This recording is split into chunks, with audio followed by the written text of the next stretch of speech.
Hey everyone, welcome back to Williamson Ridge Outdoors.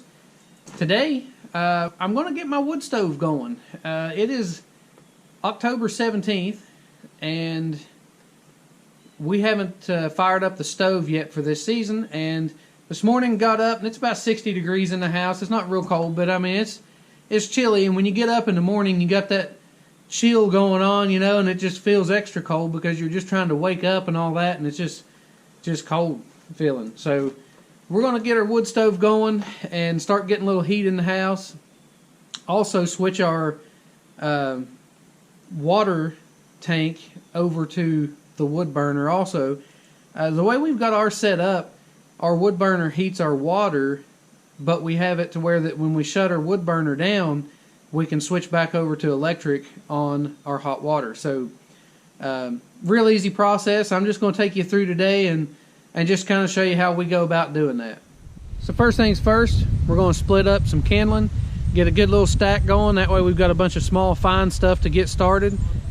Also, it's super windy today, so hopefully the sound comes out okay on this, but it's typical fall windy day and it's pretty cool out.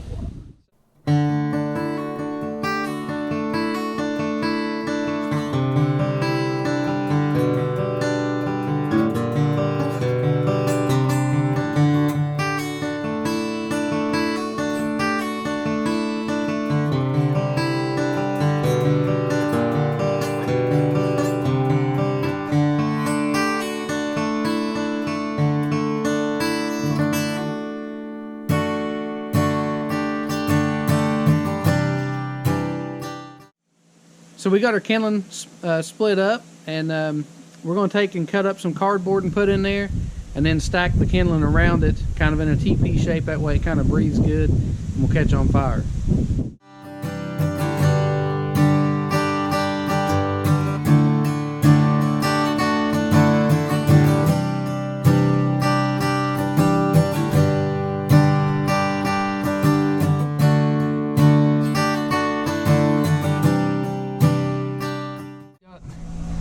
I put some newspaper down here in the bottom, and then I've got a couple layers of cardboard so it'll burn a long time, get good and hot, and it should burn long enough to start catching this stuff on fire. And as this stuff catches, then I'll start putting a few more pieces in there, kind of feeding it some of the smaller kindling pieces, and then work my way up to get to the big stuff. So another thing too, I haven't turned the blower on to the stove yet, because if you're in here trying to light this and that air's blowing, it'll actually blow the fire out. So it does more hurt than it does good. So we're gonna get the fire going pretty good, and like I say, get the kindling and stuff caught up good and start putting some other pieces in there, and then we'll turn the blower on and let it really force in there and like make it really hot.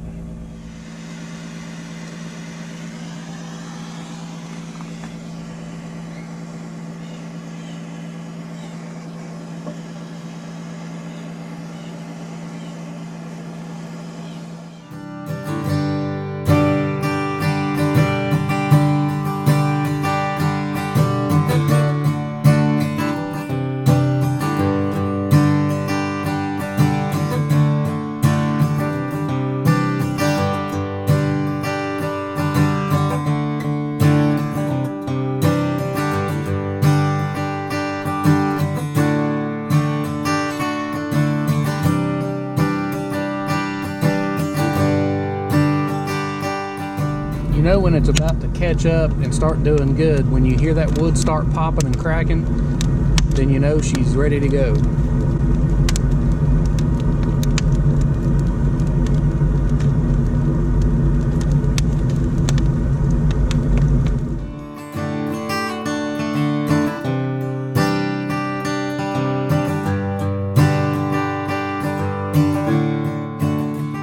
So while I'm waiting on this thing to take off real good and get good and hot, I'm going to spray my door gaskets with WD-40. I know a lot of stoves, you don't have to do that. Some of them have rubber gaskets or a silicone gasket that's heat rated or whatever, but this one has just the rope gaskets, and the installer said to spray these ropes every couple months, and that'll keep them soft and supple so that they'll seal up good. So I'm gonna do that first thing as we're getting the fire going. We're gonna soak the rope down good, and that way it'll be ready for the next month or so.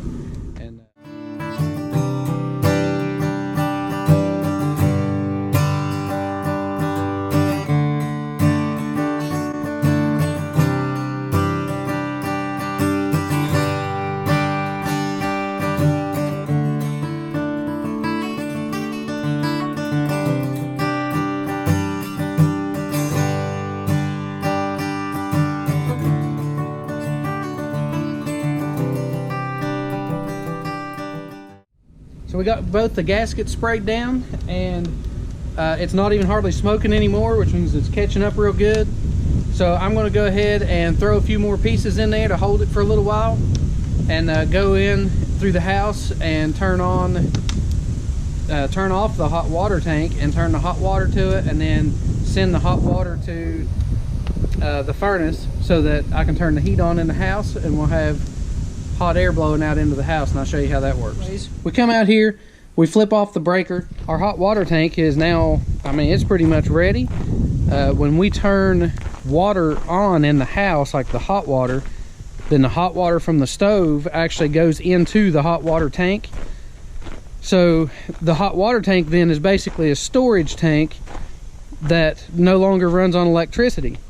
So I'm under the house now, and what I've got to do under here in order to get this thing running, I've got a couple valves. I need to close one and open another, and the heat exchanger is hooked up into the ductwork, or the main trunk line, and we've got the line that comes into the heat exchanger, brings in hot water and runs it through this, and then your heat system blows the air through that heat exchanger and into your house. So we're going to open this valve up,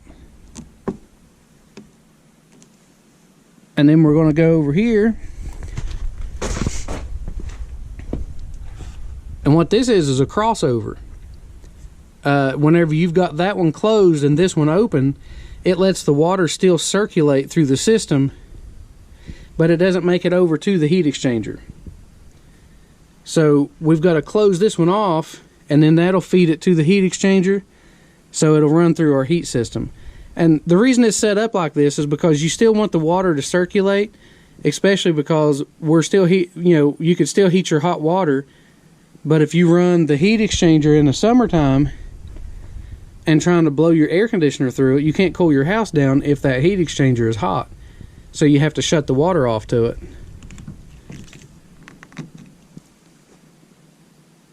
So there's that. It's redirected. This is closed. It's now running through the line going to the heat exchanger, which is right here, and then it feeds it back right back out to the system. One last thing that I wanted to show you, the heat exchanger in here for the hot water tank, we have this blend control right here, and it feeds off of the hot, or off of the cold, over to the hot, and you can open this and close it and adjust it how that you would want your hot water to be. This is a quick look at the back of the stove. It's pretty much set up to where that you've got cold water coming in, which the cold water is the water after it's been used from the house, whether it's been run through the heat exchanger for the heat system or through the heat exchanger for the hot water tank. So that brings in the cold into your tank, and then your pump then pulls your water that's heated, the hot water, out, pumps it out, but it all goes down in the ground and goes underneath the ground, over underneath the house, or into the house through the foundation wall. So it just runs in pretty much a big loop all the time. You got cold coming in, it gets hot, runs out, runs through the house, gets cold again, comes back. So you've also got a switch that turns off the fan, which right now that actually put, or will put, the fire out. You see it start smoking. That's because that closes off all air to it, and then it just starts choking down and then dies out, and it just keeps hot coals in there until the temperature needs to heat more water. So then it'll kick back on.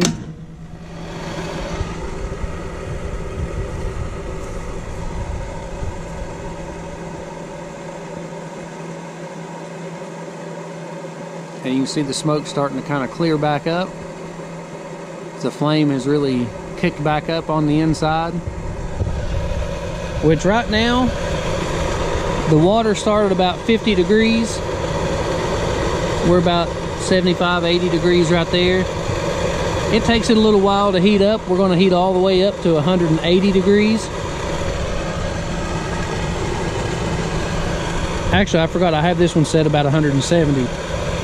So it'll heat up to about 170 degrees. And then it'll shut off automatically. When it cools down to 160, it kicks back on automatically. Take a look on the inside again. You can see the flame is blazing in there. So we can throw some more wood in there and get the big pieces going. As you can see, I've got the big chunks in there now. It's smoking pretty good because this stuff's got to get heated up and caught up a little bit. But late this evening, I'll come back out here and throw some more pieces in there, and it'll be good to go. These will probably burn 8 or 10 hours probably, and I didn't really stack it in there like I normally do. I just toss the pieces in there, but a lot of times I'll really put them in there heavy and kind of stack everything, and it'll burn for a long time like that. That's pretty much going to wrap it up for getting our wood stove going, and I hope this video kind of helps some people out in case you're interested in possibly seeing what's involved or how a wood stove works. Or in this case, a wood or coal burner. This one's actually designed to burn coal. We burn mostly wood, and as it gets colder, we'll start burning some coal in it, and that way it stays nice and hot, keeps the coals in it for a lot longer period of time, and you burn less wood. So it's kind of a combination. You got to buy a little coal, but then you burn a lot less wood by using that too. And I like to blend it up, do both. You can burn just coal in it if you want, or you can burn just wood, either way. But anyways, like I say, that's pretty much going to wrap it up today. I've got a whole bunch of firewood I need to get stacked up. I've split up about 3 or 4 cords with the new Eastonmade 916 that we got, and I got to get busy on that and get all that stuff stacked up.